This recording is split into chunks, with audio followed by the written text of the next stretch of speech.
لفظ یہ جو فطرت ہے یا اس کی جو عین میننگ ہے، معنی ہے، اس کو سمجھنے کے لیے ہمیں فلسفے کی تھوڑی سی تمیز ہونا ضروری ہے۔ تو ہم فطرت اس کو کہیں گے کہ جو کہ کسی بھی چیز کی عین ہو، the ویری ایسنس ہو۔ ایک انجینئر ہے الیکٹرانک، آپ نے ایک موبائل ڈیزائن کیا ہے، تو آپ نے جو بھی سوچ ڈیزائن میں رکھ کے اپنے شعور میں وہ موبائل کو تیار کیا ہے، ڈیزائن کیا، جو بھی اس کی کیپیبلٹیز ہیں اور ان کیپیبلٹیز سے جو کمبینیشنز نکلتی ہیں، وہ جو کام کر سکتا ہے موبائل، وہ عین اس کی فطرت کے دائرے میں آتا ہے۔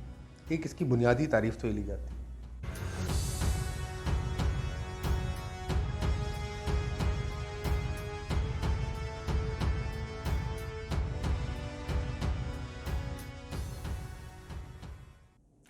بسم اللہ الرحمن الرحیم۔ السلام علیکم ناظرین، میں باسط احمد خان آپ کو خوش آمدید کہتا ہوں ہمارے چینل چیکنگ ریئلٹی پہ۔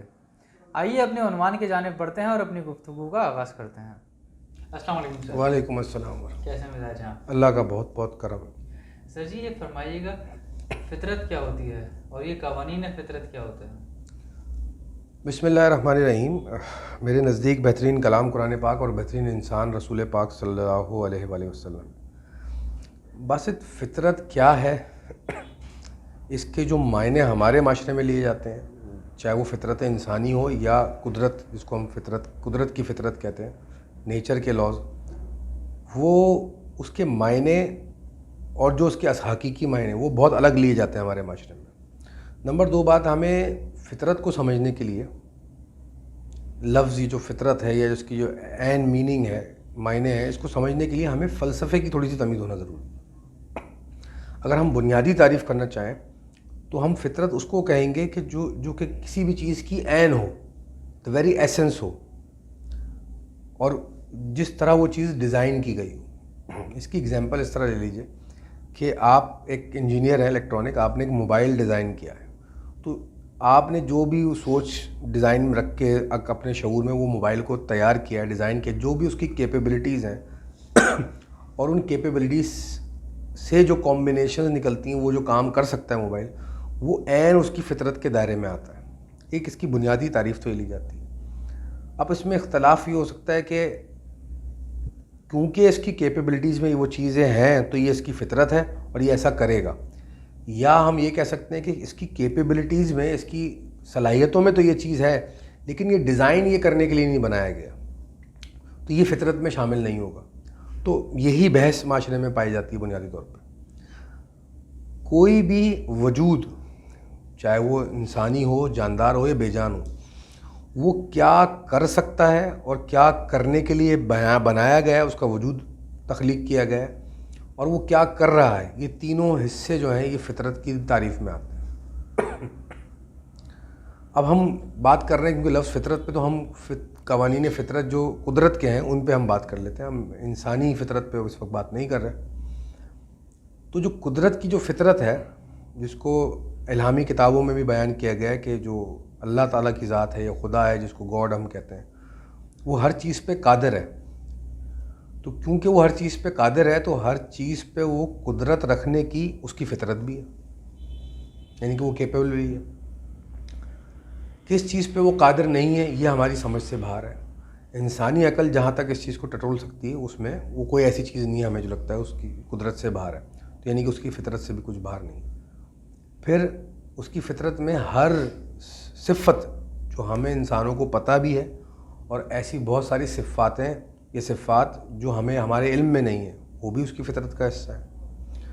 اچھا، اب اس نے جو قدرت یا نیچر تخلیق کی ہے، اس کائنات کا تخلیق کیا ہے، تو اسی طرح اس کائنات کی بھی ایک فطرت ہے کہ وہ اس کیپیبلٹی پہ بیہیو کر رہی ہے جس پہ اس کو بنایا گیا ہے۔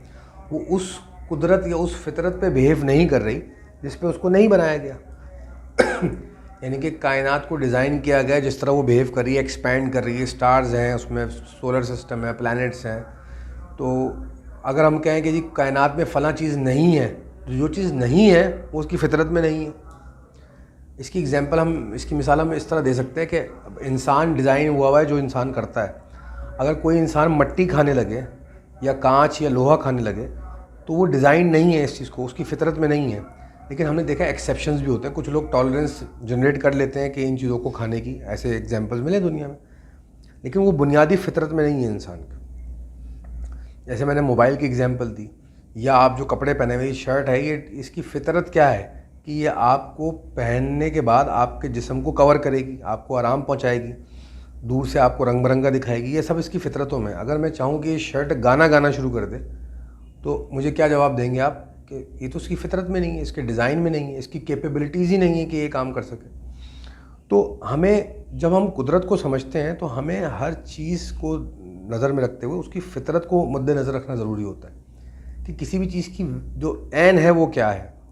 دوسرا, اب قوانین فطرت کیا ہے؟ جس طرح ہر سسٹم کے کچھ لاز ہوتے ہیں اس طرح یہ قدرت کا جو نظام ہے اس کے بھی کچھ قوانین ہیں. ان میں سے کچھ قوانین جو دنیا میں لاگو ہوتے ہیں ان سے تو ہم آشنا ہے انسان, جیسے لاز آف فزکس ہیں, لاز آف گریوٹی ہے, لاز آف ریبانڈنگ ہے, ریباؤنسنگ ہے کہ آپ کوئی چیز دیوار پہ ماریں گے تو وہ واپس ٹکرا کے آئے گی, اوپر سے کوئی چیز گرائیں گے تو نیچے جائے گی. لا آف بوئنسی ہے, یہ پانی میں چیزیں فلوٹ کرتی ہیں. اس کے علاوہ بہت سارے قوانین ہیں جو ہم نے اسٹڈی کی ہیں. اس کے علاوہ بہت سارے قوانین ایسے ہیں جو انسانوں پر لاگو ہوتے ہیں فطرت کے, قوانین فطرت کہ انسان کی فطرت ہے وہ سوشل اینیمل ہے. ان جنرل وہ سوشلی ایک دوسرے کے ساتھ جڑ کے رہنا پسند کرتا ہے, گروپ میں تنہا نہیں رہ سکتا یا رہنا پسند نہیں کرتا. اس میں 2 قسم کے جنس بنائے گئے ہیں اور تیسرا قسم کا بھی جنس ہے وہ اپنے جو بھی ان کے معاملات ہیں ان کو لے کے چلتے ہیں, جنسی معاملات. تو یہ جو قوانین فطرت ہیں وہ اس طرح سے ایکسٹریکٹ ہوتے ہیں. اب کچھ قوانین ایسے ہیں جو دوسرے قوانین سے کہیں پر انٹریکٹ کر رہے ہوتے ہیں یا وہ کراس کر رہے ہوتے ہیں ایک دوسرے کو, تو وہاں پہ فردر نئے قوانین نکلتے ہیں. یعنی کہ آپ روڈ پہ چلتے راہ چلتے کسی کو اگر بلا وجہ ہاتھ جڑ دیں گے تو پھر فطرت قوانین کیا ہے, وہ انسان فطری طور پہ غصہ ہوگا کہ آپ بلا وجہ مجھے کیوں مار رہے ہو, کوئی وجہ نہیں ہے, یا وہ ریئیکٹ کرے گا. تو اسی طرح جو قوانین فطرت ہیں ان کا سمجھنا, ان کے جو انٹریکشن ہے آپس میں قوانین کا, ان انٹریکشن سے جو نئے قوانین اٹھتے ہیں ان کا سمجھنا, اس کے لیے آپ کو حکمت اور فلسفے کی ضرورت ہے.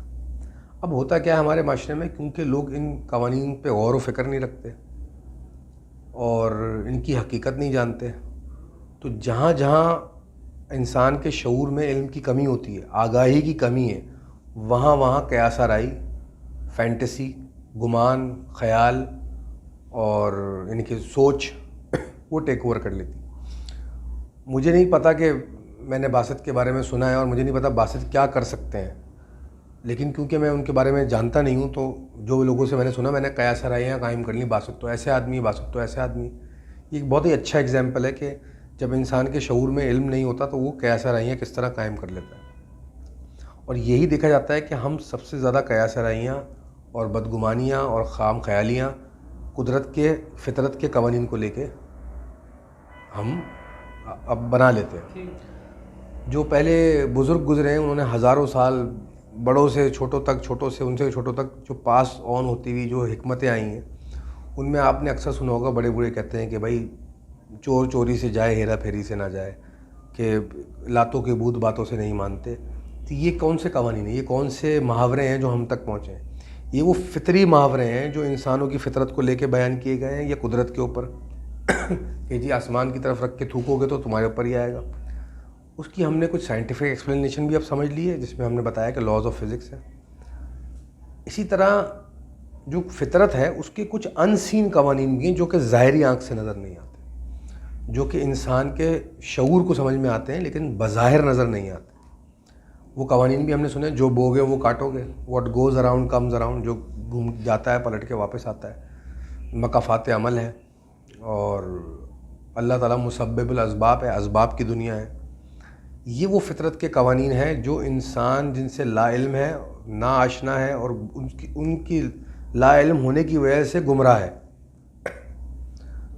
اچھا, اس کے علاوہ جو کائنات کے قوانین فطرت کے وہ بھی بہت بلند قوانین ہیں, کیونکہ انسان کی عقل بہت چھوٹی ہے, وہ دنیا میں ہی مگن رہتا ہے. تو دنیا سے باہر جو قوانین لاگو ہو رہے ہیں, سولر سسٹم پہ جو لاگو ہو رہے ہیں, ستاروں اور سیاروں پہ جو لاگو ہو رہے ہیں, ایسے علوم جو ہیں پہلے اسٹڈی بھی کیے جاتے تھے اور پہلے لوگ اس کو وزن بھی دیتے تھے. جن علوموں سے آپ کو کائنات کے قوانین سمجھ میں آتے تھے فطرت کے, ان میں سے ایک علم جو ہے وہ ایسٹرالوجی, علم فلکیات. اب ہمارے معاشرے کی کہہ لیجیے بدبختی یہ ہے کہ انہوں نے علم فلکیات کو صرف اس لیے رکھ لیا ہے کہ یہ ہفتہ کیسا گزرے گا، اور میں کاروبار میں انویسٹ کروں نہ کروں، میری شادی ہوگی، میں سفر کروں نہ کروں.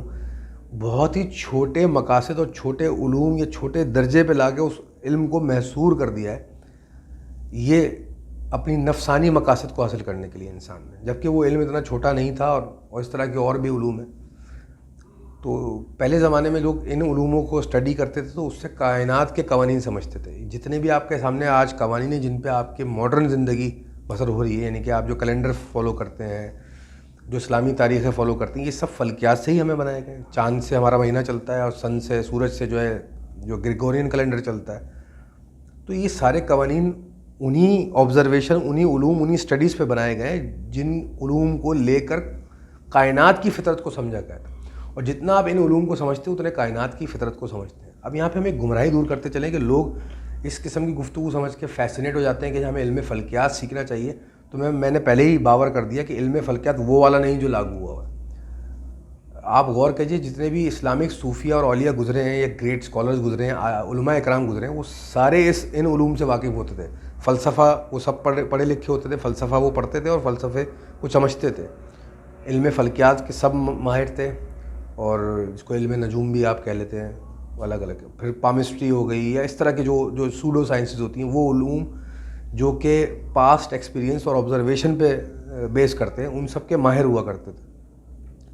تو بہرحال اگر آپ کو فطرت کو سمجھنا ہے، سب سے پہلے تو قدرت کی فطرت کو سمجھے انسان، پھر اپنی فطرت کو سمجھے، یا اپنی فطرت کو سمجھے تو قدرت کی فطرت سمجھ میں آنے لگ جائے گی.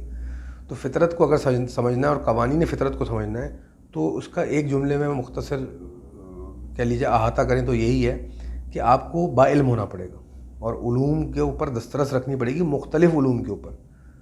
کیونکہ آپ کو فزکس کے لاز پتہ ہیں لیکن انسان کے لاز نہیں پتہ، یا اسپریچول لاز نہیں پتہ، یا دوسرے لاز نہیں پتہ، جو الہامی کتابوں کے قوانین ہیں وہ نہیں پتہ. تو آپ کی علم میں کمی رہے گی، اور آپ کی انٹرپریٹیشن جو ہوگی، آپ کی جو تعریف ہوگی، آپ کی جو انڈرسٹینڈنگ ہوگی فطرت کی اور اس کے قوانین کی، وہ نامکمل ہوگی. اور جتنا آپ کا علم کی کمی ہوگی جس ایریا کے اندر، جس پورشن کے اندر، اتنی آپ کی کم علمی جو ہے آپ کے فطرت کی انڈرسٹینڈنگ کو محصور کرتی جائے گی. تو یہ ایک پروگریسو اپروچ ہے. یہ کوئی ایسی اپروچ نہیں کہ میں نے آج فطرت سمجھ لی. انسان ایوالو کرتا ہے، ارتقا کرتا ہے، اور ساتھ ساتھ فطرت کو سمجھتا ہوا آگے بڑھتا ہے. تو ہم اس سوچ کے ساتھ آگے بڑھیں، جو بھی اس راہ پر چلنا چاہتے ہیں کہ وہ فطرت کو بہتر سمجھیں تاکہ اپنی زندگی کو بہتر بنا سکیں اور اچھے انسان بن سکیں. تو وہ پروگریسو اپروچ رکھیں کہ مجھے فطرت کو سمجھتے ہوئے آگے بڑھنا ہے، اور اوپن مائنڈیڈ رہیں، ہم نے جیسے پہلے فرمایا. باقی اللہ تعالیٰ آپ کو توفیق عطا فرمائے. اچھا سر، ایک سوال ہے، آپ نے بیچ میں ذکر کیا فطرت کا، اور پھر فطرت کے علوم بتایا کہ انسان فطرت کو کس طرح سمجھ سکتا ہے ان علوم کے ذریعے. تو وہ علوم حاصل کس طرح کیے جائے، کس طرح سیکھا جائے علوم کو؟ دیکھیں، ایک تو ہمارے معاشرے میں یہ گمراہی بڑی ہے، جیسے آپ نے جملہ عرض کیا کہ ہم سمجھتے ہیں ہم علوم حاصل کر سکتے ہیں. کہنے کو طرز زندگی میں اور گفتگو کے دوران صحیح ہے جملہ، لیکن علوم یہ ہمیں شعور میں اپنے بسا لینا چاہیے کہ علوم ڈسکریٹلی حاصل نہیں کیے جاتے کہ میں نے حاصل کر لیا اور مجھے سب آ گیا. یہ جیسے میں نے فرمایا، یہ پروگریسو اپروچ ہے، یہ آن گوئنگ پروسیس ہے، یہ مستقل ایک تسلسل کے ساتھ. آپ آج جو ہو کل، آج یہاں سے جاؤ گے، آپ پورا دن گزارو گے، ہو سکتا ہے آپ کے ساتھ کچھ واقعات ہوں، کچھ آپ مشاہدہ کرو، کوئی آپ سے کوئی جملہ کہے، آپ کچھ پڑھ لو، ان سب چیزوں کا نچوڑ نکال کے جو مجموعہ آپ کے اندر آئے گا، کل جب آپ صبح آؤ گے تو آپ ایک الگ انسان ہوگے. فرض کریں اگر ہم کوانٹیٹیولی بات کریں تو کل آپ 67% تھے، آج آپ 67% ہیں، کل آپ 67.1% ہوں گے، ان کے بہتری کی طرف ہوں گے. تو انسان ارتقا کرتا ہے، اس کا شعور بڑھتا ہے. تو ان علوم جن کا ہم ذکر کیا یہ اور اس کے علاوہ باقی سارے علوم، انسان اپنی زندگی میں ان سے گزرتا ہے. فلسفہ پڑھ کے نہیں سمجھا جاتا. میں نے کتابیں 4 پر فلسفے کی پڑھ لی، اور میں کوئی بھی علوم کا حصول مکمل کب ہوتا ہے؟ جب اس علم کی سمجھ آپ کے اندر آ جائے، اس علم کا تجربہ آپ کے اندر آ جائے، اور اس علم کی حکمت آپ کے اندر آ جائے. ہمارے معاشرے میں کیا ہے، ہم سمجھتے ہیں اس علم کو حاصل یا پڑھ لینے سے ہم اس علم پہ دسترس حاصل کر لی. نہیں، ہم نے عرض کیا کہ اس علم کی جانکاری یعنی کہ پڑھنا، پھر اس علم کا تجربہ یعنی کہ اس کو پریکٹیکل کر کے دینا، اور پھر اس کی حکمت یعنی کہ اس پہ آپ اس لیول پہ آ جاؤ کہ اس کی حقیقت کو سمجھنے لگ جاؤ، اس علم سے بالا تر ہونے لگ جاؤ. تو ایسے جب جب علوم کے ان درجات پہ انسان آنے لگتا ہے، پھر ایک لیول آتا ہے کہ انسان کو اندازہ ہو جاتا ہے کہ علم کا علم کیا ہے، یعنی کہ علم فلو کیسے کرتا ہے، کوئی بھی علم جو ہے وہ بیہیو کس طرح کرتا ہے. اس علم کو بھی ایک علم کہا گیا، اس کو ہم علم کا علم کہہ رہے ہیں. تو جب آپ علم سے بلند ہونے لگ جاتے ہو تو آپ کو حقیقت آشنا، تو یہ حکمت کے درجات ہوتے ہیں، یہ بصیرت کے درجات ہوتے ہیں. بہرحال یہ پھر راستہ بہت بلند ہے، لیکن انسان آج سے تعین کر کے چل تو پڑے تو پھر آگے بڑھتا جائے گا، اس کو سمجھ میں آتی جائے گی. تھینک یو سو مچ. امید کرتے ہیں ہم سب کی بہتری ہو اس گفتگو سے. امید تو ہم بھی کرتے ہیں، اللہ تعالیٰ بہتری فرمائے سب. Thank you sir. ناظرین ہماری ویڈیوز کو لائک کیجیے، سبسکرائب کیجیے، بیل آئیکن پہ کلک کیجیے. آنے والی ویڈیوز تک کے لیے ہمیں اجازت دیجیے. السلام علیکم.